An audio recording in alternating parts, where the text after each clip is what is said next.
রাজশাহীতে প্রচণ্ড তাপদাহ চলছে, আর বয়স্ক মানুষ, শিশু, বাচ্চাদের খুবই অসুবিধা। আবেদের ঠান্ডায় একটা ডাব খেলাম, কিন্তু শরীরের অবস্থা খুবই খারাপ, গরমে তৃষ্ণা যাচ্ছে না, খুবই অসুবিধা, প্রচণ্ড গরম। বিদ্যুৎ মাঝে মাঝেই থাকছে না, একবার চলে গেলে অনেকক্ষণ পর আসে।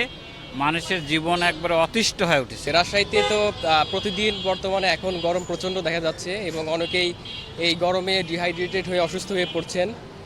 তো এই গরমে আসলে বাইরে থাকা বা কাজ করা কঠিন হয়ে যাচ্ছে আমাদের জীবনযাপন পরিচালনা করতে। সেক্ষেত্রে যদি আমি পরামর্শ বলতে পারি যে এই অবস্থাতে হচ্ছে প্রখর রোদে বাইরে বের না হওয়া এবং বেশি পরিমাণে পানি পান করা, এবং ডিহাইড্রেটেড হলে যদি বেশি অসুস্থতা বোধ করে তো অবশ্যই চিকিৎসকের শরণাপন্ন হবেন।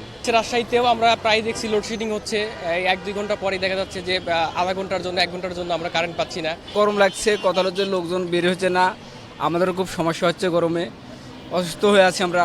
মুরব্বীরা তো বেরই হচ্ছে না, বাচ্চারা তো সবসময় অসুস্থ হয়ে আছে। গরম, প্রচুর গরম, ভাড়া কম, গরমে বাচ্চা কাচ্চা সবারই কষ্ট বাবা। এখন আমাদের এই কষ্ট ভোগ নিয়েই যাওয়ার জীবন চলতে হবে। 72 ঘন্টা ময়েশ্চার লক সমৃদ্ধ লিলি বডি ওয়াশ, শিয়া বাটারের গুডনেস স্কিন রিপেয়ার করে রাখে সফট ও গ্লোয়িং।